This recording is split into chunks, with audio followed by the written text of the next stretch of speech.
नमस्कार विद्यार्थी मित्रांनो आणि पालकांनो, आजच्या व्हिडिओमध्ये मी तुम्हाला BSc नर्सिंग कॉलेज लिस्ट कशी बनवायची याविषयी थोडक्यात माहिती सांगणार आहे। तुम्ही स्वतः तुमची कॉलेज कोड लिस्ट ही तयार करू शकता। तर विद्यार्थी मित्रांनो, कमेंट करा तुमचे CETचे पर्सेंटाइल या व्हिडिओमध्ये, जेणेकरून तुम्हाला उत्तमातलं उत्तम कॉलेज मी सजेस्ट करू शकेल। चॅनलला सबस्क्राइब करून ठेवा, जेणेकरून नवीन येणारे अपडेट्स सगळ्यात आधी तुमच्यापर्यंत पोहोचू शकतील। मी डिस्क्रिप्शनमध्ये आपला व्हॉट्सअप चॅनलची ग्रुप दिलेली आहे, ती जॉईन करा, जेणेकरून तुम्हाला नर्सिंगची काउन्सिलिंग ही फ्री ऑफ कॉस्ट उपलब्ध होऊ शकेल। तर विद्यार्थी मित्रांनो, चला वळूया आजच्या या व्हिडिओच्या टॉपिककडे, तो म्हणजे नर्सिंग कोर्ससाठी कॉलेज कोड लिस्ट कशी तयार करायची। तर विद्यार्थी मित्रांनो, सगळ्यात आधी आपण बघूया कॉलेज कोड म्हणजे काय। प्रत्येक नर्सिंग कॉलेजला CET सेलतर्फे एक विशिष्ट कॉलेज कोड दिला जातो। हा कोड कॅप राऊंड म्हणजेच सेंट्रलाइज ॲडमिशन प्रोसेस दरम्यान कॉलेज निवडताना वापरला जात असतो। योग्य कोड निवडणे महत्त्वाचे असते, कारण चुकीचा कोड टाकल्यास चुकीचे कॉलेज हे तुम्हाला अलॉट होऊ शकतं। त्यामुळे विद्यार्थी मित्रांनो, कधीही कॉलेजची लिस्ट, कॉलेजची कोड सिलेक्ट करताना स्क्रीनवरती मी तुम्हाला लिस्ट बनवून दाखवलेली आहे, त्या पद्धतीनं तुम्ही कॉलेजची लिस्ट ही फिल करायची आहे।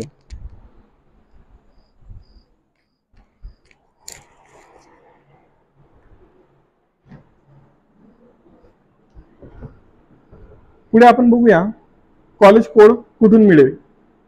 तर विद्यार्थी मित्रांनो, CET सेलच्या महाराष्ट्राची अधिकृत वेबसाईट ती म्हणजे cetcell.mahacet.org। या ठिकाणी तुम्हाला नर्सिंग कोर्स या विभागामध्ये जाऊन इन्फॉर्मेशन बँकर किंवा लिस्ट ऑफ पार्टिसिपेटिंग इन्स्टिट्यूट यांना PDF मध्ये डाउनलोड करायचे आहे व त्या PDF मध्ये कॉलेजचा कोड हा दिलेला असतो। आता आपण बघूया कोड लिस्ट कशी तयार करायची। सगळ्यात आधी CET सेलच्या वेबसाईटवरून PDF डाउनलोड करायची। तुमच्या कोर्सप्रमाणे, जसं तुम्हाला BSc नर्सिंग करायचं आहे, JNM करायचं आहे, ANM करायचं आहे, या पद्धतीनं तुम्ही ती कोड लिस्ट फिल्टर करायची। त्यानंतर तुमचा जिल्हा, शहर, कॉलेजचे नाव, कोर्स व कॉलेजचा कोड हे तुम्हाला लक्षात ठेवायचं आहे। तर या ठिकाणी विद्यार्थी मित्रांनो, तुम्ही एक नोटबुक वापरून त्यामध्ये कॉलेजचे नाव आणि कॉलेजची लिस्ट तुम्ही लिहू शकता। कॉलेज निवड करताना कोड अचूक भरा। विद्यार्थी मित्रांनो, तुम्ही कॉलेजचा जो कोड बघितलेला आहे तो कोड एकदा व्यवस्थित चेक करून घ्यायचा आहे, जेणेकरून कोड निवडताना किंवा कॉलेज निवडताना तुमच्याकडनं कुठलीही चूक होणार नाही व तुम्हाला अचूक कॉलेज हे मिळू शकेल। त्यानंतर मी तुम्हाला एक उदाहरण लिस्ट दिलेली आहे की कशा पद्धतीनं कॉलेजची लिस्ट किंवा कॉलेजची जी रँक आहे ते तुम्हाला बनवायची आहे। तर स्क्रीनवरती मी तुम्हाला हे जे कॉलेज कोड दिलेले आहे ते फक्त उदाहरण म्हणून दिलेले आहे, हे कुठल्याही कॉलेजचे कोड नाहीत, हे फक्त उदाहरणासाठी तयार केलेलं आहे। सुरुवातीला तुम्हाला पहिला कॉलम बनवायचा आहे, तो म्हणजे रँकचा।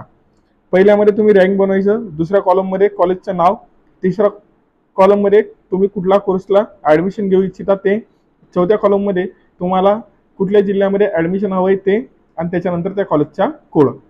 अशा पद्धतीने तुम्हाला एक लिस्ट तयार करायची आहे। प्राधान्यक्रम ठरवताना कुठल्या गोष्टी लक्षात ठेवाव्यात। तर विद्यार्थी मित्रांनो, सगळ्यात पहिले तुम्ही जे कॉलेज निवड करत आहात त्या कॉलेजला INC म्हणजेच इंडियन नर्सिंग काउन्सिल, MNC म्हणजेच महाराष्ट्र नर्सिंग काउन्सिल आणि MHS म्हणजेच Maharashtra university of health science याची मान्यता प्राप्त आहे का, हे तुम्हाला त्या ठिकाणी चेक करायचं आहे।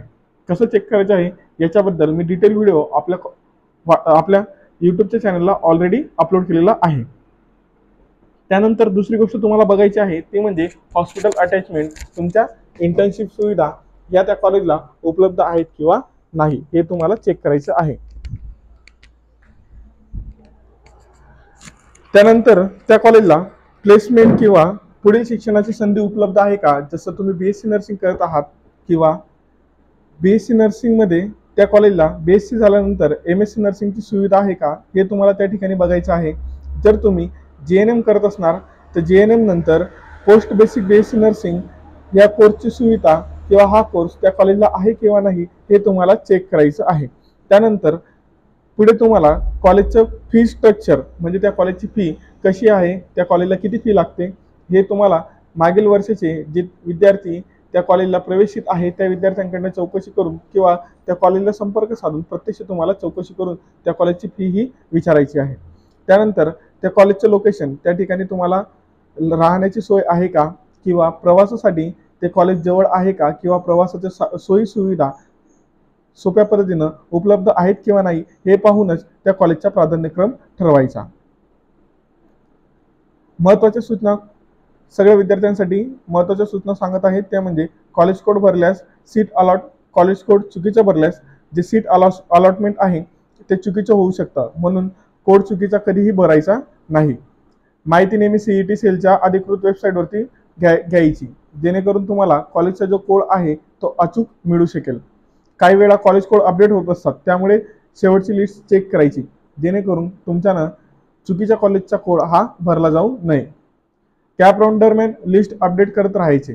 उदाहरणार्थ पहिला कॅप राऊंड झाला, त्याच्यामध्ये तुम्हाला सीट अलॉट झालं किंवा झालं नाही, तर दुसऱ्या कॅप राऊंडसाठी तुम्हाला जो तुमची कॉलेजची लिस्ट आहे ती अपडेट करायची आहे, जेणेकरून तुम्हाला लवकरात लवकर कॉलेज हे मिळू शकेल।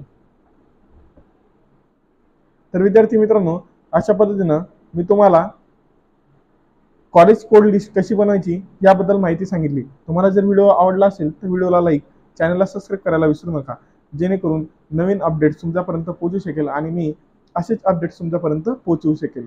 Till then take care.